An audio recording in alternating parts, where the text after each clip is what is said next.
Cuando Mark Fisher popularizó la frase "es más fácil imaginar el fin del mundo que el fin del capitalismo", atribuida tanto a Frederick Jameson como a Slavoj Žižek, no estaba haciendo otra cosa más que sintetizar la inquietud que atravesaría toda su obra. El poscapitalismo, es decir, aquel sistema político y social considerado como una evolución más allá del capitalismo, es un tópico que obsesionó al británico hasta sus últimos días. Esta fase se plantea como una etapa futura en la que el deseo y el comunismo se reconcilian en armonía, pero que aún debe realizarse y representa un cambio significativo en el régimen político y económico existente. A diferencia del realismo capitalista, concepto mucho más conocido y del que hemos hablado acá en otras ocasiones, donde el capitalismo parece ser inevitable, el deseo postcapitalista busca trascenderlo y encontrar nuevas formas de vida. Como muchos ya sabrán, Mark Fisher se quitó la vida en enero de 2017, pero esta cuestión específicamente fue a la que dedicó sus últimos días de docencia. Desde el 7 de noviembre al 5 de diciembre de 2016, Mark dictó un curso de posgrado en la Universidad de Londres que, lamentablemente,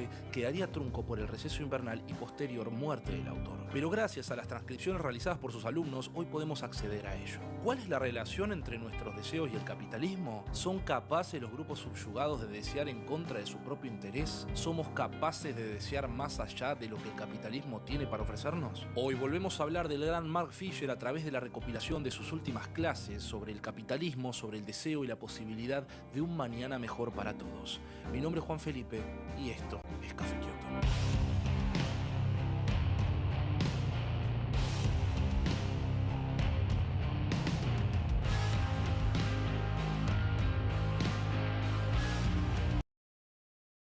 So what is ClickUp? ClickUp is an all-in-one productivity software where you can manage everything and anything related to your work. Your documents, your chats, your whiteboards, your projects. The value of this, you don't have to buy 5 softwares to do this. You don't have to be hopping back and forth between multiple tabs trying to find that email from a year ago. Instead, you can find everything in a matter of seconds, keeping your work and everything related to productivity organized in a single place.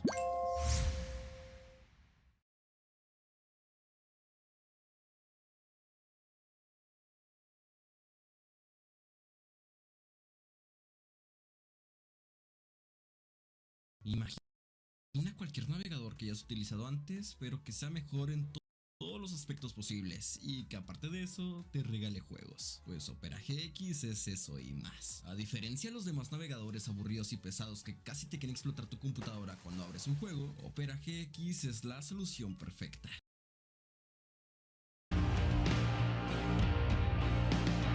En 1984, la multinacional estadounidense de tecnología Apple publicó uno de sus más icónicos, por no decir el más icónico, anuncio comercial. Dirigido por Ridley Scott e inspirado en la novela 1984 de George Orwell, Apple nos presenta un escenario distópico combinando cierta imaginería que Occidente asociaba a la Unión de Repúblicas Socialistas Soviéticas con las grandes corporaciones informáticas tradicionales de los Estados Unidos, como la IBM. En las propias palabras de Mark, Apple pretende posicionarse como una novedad, como un color que interviene en este mundo gris, lúgubre y burocrático. Apple es nueva, es el color que interviene en este mundo gris de monolitos burocráticos como IBM o la difunta Unión Soviética. Entonces, ¿qué es lo que Apple nos quiere decir con esto? Sencillo, ser la nueva vanguardia del mundo que está a punto de liberarse de este sistema de control y, en parte, lo lograron si consideramos que ayudaron a crear eso mismo que estaban describiendo. Fisher introduce su curso con este anuncio y entiende que esta publicidad sugiere que hay un problema de deseo en términos del capital,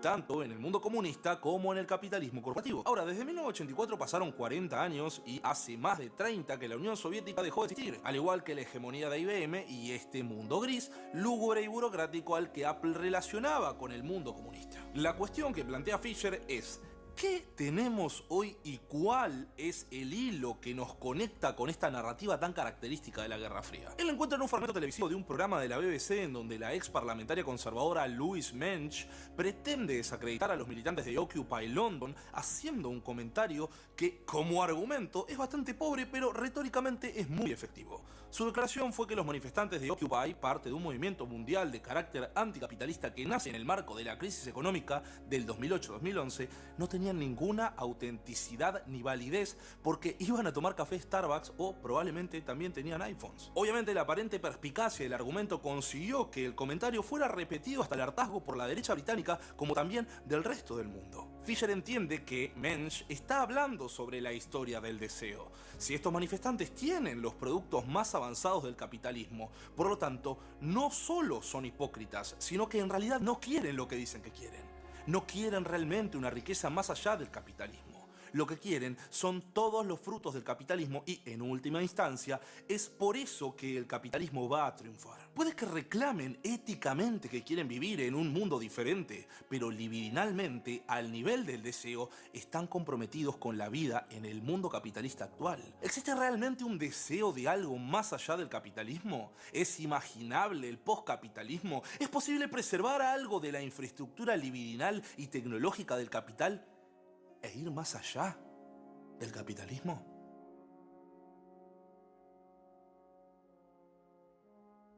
Fisher entiende que durante los últimos años hemos sufrido un grave retroceso en lo que a conciencia respecta. Aquello que llama realismo capitalista es, de alguna forma, la sombra de lo que en esta obra se denomina como deseo postcapitalista. A medida que el realismo capitalista surge como esta idea de que no hay alternativa posible al capitalismo, la conciencia retrocede. Conciencia entendida como conciencia de clase, por supuesto. A ver, páginas escritas sobre teorías que buscan superar al capitalismo no nos faltan, por lo que sumar estas clases de Fisher parecería hasta redundante. De hecho, el mismo Fisher se pregunta en varias ocasiones del texto qué es lo que está sumando a este debate, y eso mismo es lo que pretende generar en su alumnado. Y a nosotros, preguntas. Preguntas como ¿cuáles son entonces las ventajas del concepto de postcapitalismo? Existiendo otros conceptos como comunismo, socialismo, etc. Para él tiene un cierto tono de neutralidad por no contener en sí mismo, como palabra, una referencia a otras corrientes de pensamiento con las que las personas de a pie puedan rápidamente hacer una relación. Más que nada por las connotaciones negativas que pueda tener, tengan un fundamento real o no. Además, es un concepto superador en sí mismo, contempla una victoria reconociendo que hay algo más allá del capitalismo. Este no es el final de la historia. Se desarrolla desde el capitalismo y va más allá del capitalismo. Aún así, tampoco es la solución a todos nuestros males, ya que vislumbra un par de problemitas. Lo más importante es que se constituye como algo más parecido a una teoría que a un sistema político, ya que no contiene un modelo superador, sino que es la superación del capitalismo en sí mismo. Por otro lado, sigue atado al capitalismo, no nombra ningún proyecto positivo, siempre permanece en la temporalidad post, y lo más grave, no es necesariamente progresista, sino pregúntenle a Nick Land. De hecho, las formas de postcapitalismo son tan variadas que casi ninguna de ellas son formas en las que solemos hablar a la hora de pensar en futuros alternativos, acá y en el propio libro de Fisher. Él trata de retratar esto a través de las geógrafas económicas feministas Julie Graham y Katherine Gibson, cuando señala que la izquierda suele padecer grandes dificultades al enfrentarse a la tarea de imaginar una salida al capitalismo. Normalmente no se ofrece ningún alivio ni salida hacia un lugar que esté situado más allá, además del conveniente uso de la desesperanza como motor de ese imaginario, a un punto tal en que esa imaginación muchas veces se cristaliza en melancolía o nostalgia debido a nuestra incapacidad de enfrentar las contingencias e incertidumbres del presente. Y citando directamente a las autoras, temiendo que se nos vincule con aquellos en el poder, nos aferramos a la tarea de resguardar y demostrar nuestra pureza en lugar de meternos en el barro de la política cotidiana. Aquellos que se dedican a ello pueden ser acusados de traicionar sus valores, de dormir con el enemigo, de hacer pactos con el diablo y, en definitiva, de todo tipo de transgresiones y traiciones. Tal vez lo más interesante de esta cita es que resulta bastante ambigua, porque podría venir desde ambas direcciones, desde los más intransigentes con no transar con el poder hasta de los leninistas. Esta crisis se manifiesta como una crisis de aspiraciones. Por ejemplo, imaginémonos un conflicto sindical o una medida de resistencia por la preservación de un puesto de trabajo o por mejores condiciones para hacerlo. Quieras o no, estas medidas están perpetuando la explotación por parte del capital, pero por el otro lado, esta situación se ve reforzada por una solidaridad que se cimenta en experiencias masculinas comunes, incluyendo la explotación capitalista y en el esfuerzo por sostener comunidades que subsisten gracias a esa explotación, así como el trabajo que consumen la vida misma. En ambos casos, el deseo se paraliza y en su lugar satisfacemos las demandas de los capitalistas por más mano de obra y terminamos enfrentándonos a nuestro enemigo político, la clase trabajadora. A esto Fisher lo llama capitalocentrismo y seguirá existiendo mientras no podamos dislocar nuestro imaginario del discurso económico capitalista global neoliberal imperante de nuestros tiempos.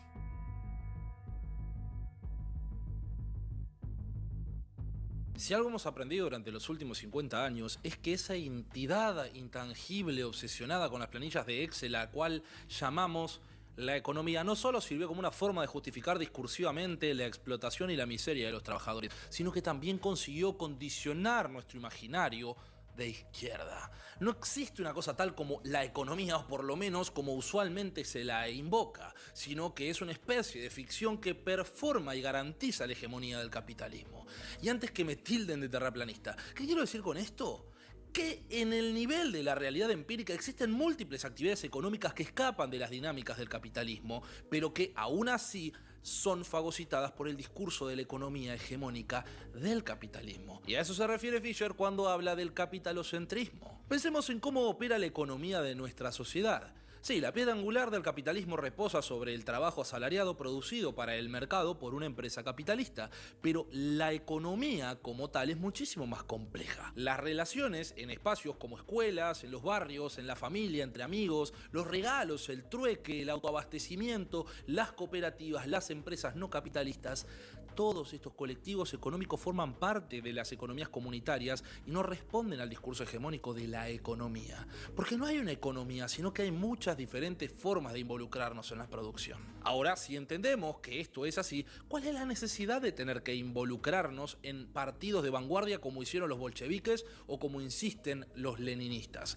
Incluso, por más que se organice y se dirija a la clase subordinada, se sigue dependiendo de la materialización del horizonte revolucionario. En cambio, con este tipo de modelos más horizontales y de acción in situ, seríamos mucho más capaces de tener injerencia real en la construcción de un postcapitalismo mucho más amable con la clase obrera. Entender esta cuestión sobre el discurso hegemónico de la economía es importantísimo, porque si no es como leer a Robert Kiyosaki. Se le reconoce la condición de explotado al trabajador asalariado, pero la salida siempre termina siendo otra forma de emprendedurismo que reproduce las mismas prácticas de explotación. La independencia financiera en el capitalismo solo es un eufemismo que oculta que solo le pasamos la papa caliente a otro. Creo que uno no termina de convertirse en un verdadero izquierdista hasta que alguien te tilda de resentido, lo cual me parece súper curioso. Rara vez, por no decir jamás, uno podría escuchar a alguno de los nuestros argumentar que la lucha de clase debe justificarse porque se anhela convertirse en el opresor,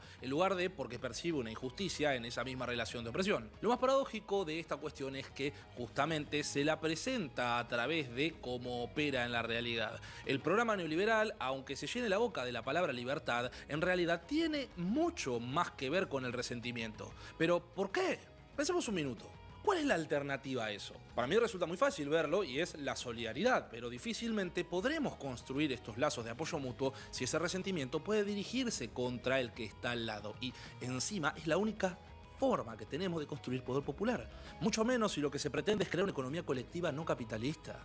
Parafraseando a Gibson Graham, a través de la misma presentación de Fisher, esta hostilidad reacciona hacia todo lo que está por fuera de uno mismo, más que nada en cuestiones de clase. No solo es fundamental en la dinámica de amo-esclavo hegeliana, sino que también es parte de un complejo de inferioridad caracterizado por esa furia impotente que es más autoflagelante que activamente revolucionaria. Sobrevivir juntos es muy diferente a la supervivencia individual a costa del sometimiento de otros. De lo singular a lo múltiple, de la competitividad a la cooperación, del centralismo a la descentralización, de la integración a la autonomía, del crecimiento a la vitalidad, de la propiedad privada liderada por la administración a la propiedad comunitaria dirigida por la comunidad, y de lo amoral a lo ético. A estos modelos caracterizados por el localismo, la acción directa y el horizontalismo intransigente, Fisher lo relaciona con lo que se conoce como política folk, pero entiende que tiene un límite ya que se ven forzados a tener que luchar contra un modelo hegemónico del poder.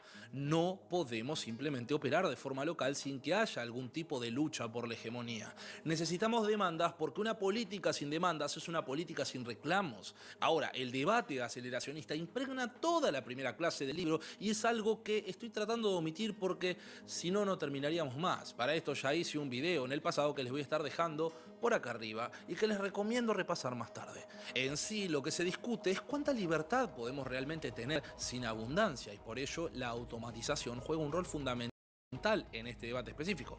De acá la cuestión del aceleracionismo. Fisher encuentra un ejemplo muy claro que afortunadamente para nuestra audiencia también le resultará familiar, y es el de la reducción de la jornada laboral en relación con la automatización del trabajo. A medida que pasan los años, la demanda de la reducción de la jornada semanal viene perdiendo fuerza, a pesar de que la amenaza latente de que gran parte de nuestros trabajos estén sujetos a poder ser automatizados. Desde hace décadas la jornada no parece poder cruzar la barrera de las 40 horas para abajo, aunque una fracción cada vez más importante de la producción esté en manos maquínicas. ¿Pero por qué? Porque cuanto más automatización hay, más miserable es nuestra situación, porque significa menos trabajo, más desempleo, menos poder en manos de los trabajadores. Esto nos arrincona una vez más al debate sobre el ingreso básico universal y la transformación que conlleva en la forma en que el trabajo es valorado.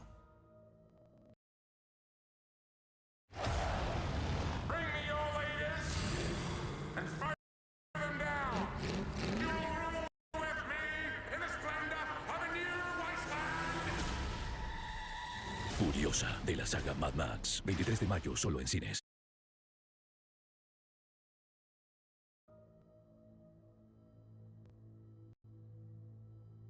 Si pudiera encontrar alguna especie de eje central de la discusión o cuasi objetivo último, podría encontrarlo en la demanda de una disminución de la ética del trabajo, o por ahí. Invertir la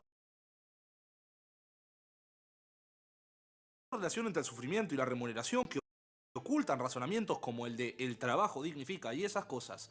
De hecho, Fisher hasta cita un enfoque contrahegemónico y bastante polémico, dicho así por arriba.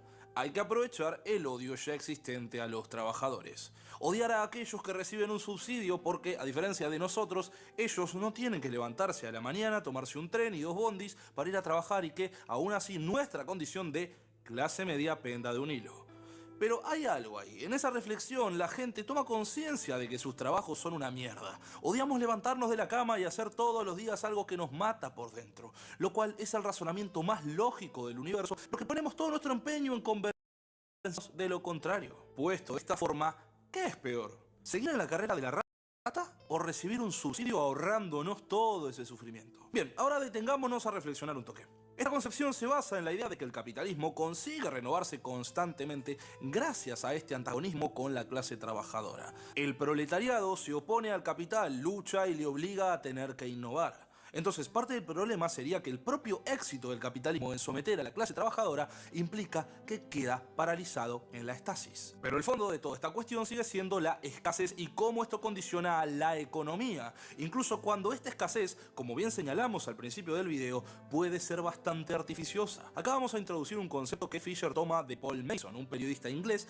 y que se refiere a todos aquellos bienes que giran en torno a la información. Los infobienes que operan sobre el principio de no rivalidad. Yo tengo este libro y vos no, y eso es una cuestión física. Ahora, si yo tuviera el PDF de este mismo libro, que no lo tengo, pero imaginemos que sí, no hay nada que me impida que ustedes también lo tengan. Y todos lo tengamos, sería mejor para todos, ¿o no? Parece una boludez, pero esto rivaliza con una ley básica de la economía capitalista, y es que todos los bienes son escasos, y un copy-paste ad infinitum es gratis. Lo que condiciona que esto sea o no así, más allá de los monopolios y todos aquellos que regulan los espacios como estos con leyes de derechos de autor y demás, son las motivaciones detrás de este tipo de proyectos que van muchísimo más allá del lucro. El día que entendamos eso masivamente, vamos a tener en nuestro poder un arma capaz de desafiar muy en serio a la economía basada en la ganancia. Más tarde Fisher, a través de Mason también, nos habla del General Intellect, término con el que Karl Marx se refería a la combinación de experiencia tecnológica e intelecto social o conocimiento social general. Y en el contexto de la organización social directamente se manifiesta como una fuerza productiva. Una sociedad basada en el conocimiento en donde el obrero solo se tenga que preocupar de supervisar maquinaria en donde, además, este mismo conocimiento esté al alcance de todos. Por eso Fisher sugiere que este infoconocimiento es la principal amenaza para el capitalismo. Pero para eso hay que entender varias cosas. En primer lugar, entender que el voluntarismo no es suficiente para superar al capitalismo. Segundo, que ese desarrollo debe ser sustentable ecológicamente. Tercero, que la diversidad es sinónimo de aumentar la capacidad de atacar el problema desde todos los ángulos posibles. Cuarto, maximizar el poder de la información, ser transparente y garantizar el acceso a la información. Y quinto y último, una simulación informática precisa y abierta sobre la realidad de la economía actual. Solo esto nos garantizará la transición a un modelo capaz de desactivar las privatizaciones y reorientar, cuanto menos, a los mercados hacia una dirección mucho más colaborativa, sustentable y socialmente justa.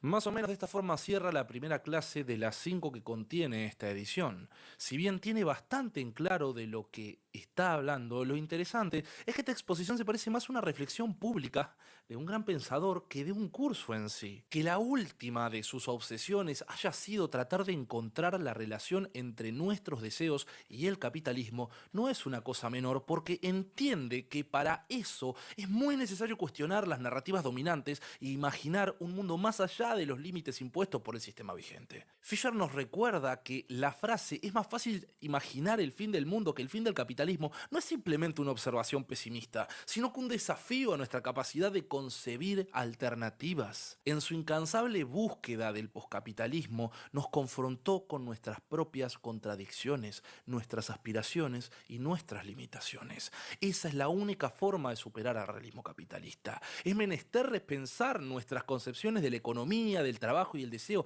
algo tan obvio pero que rara vez se cuestiona. La economía no es una identidad abstracta e inmutable, no es una entidad cósmica ni nada parecido. No es más que una construcción social que puede ser moldeada y desafiada. Fisher se nos fue pronto, pero nos dejó una tarea que ni él mismo pudo resolver. Tratar de imaginar un futuro más allá del capitalismo, un futuro en que nuestras aspiraciones y deseos sean liberados de las cadenas del consumo y la explotación. No sin dejarnos en claro que el único camino para llegar hasta allá, para construir un mundo más justo, equitativo y sostenible, es el trabajo colectivo y la solidaridad como pilares de nuestra sociedad. En fin, creo que no encuentro una forma más acertada de despedirnos de este ensayo que recordar las propias palabras de Marx. No hay alternativa al capitalismo hasta que la hay. Que estas palabras nos inspiren a seguir imaginando, explorando y luchando por un mañana más esperanzador. Que nunca perdamos de vista la posibilidad de un mundo más allá del capitalismo en donde podamos ser verdaderamente libres. Muy buenas noches.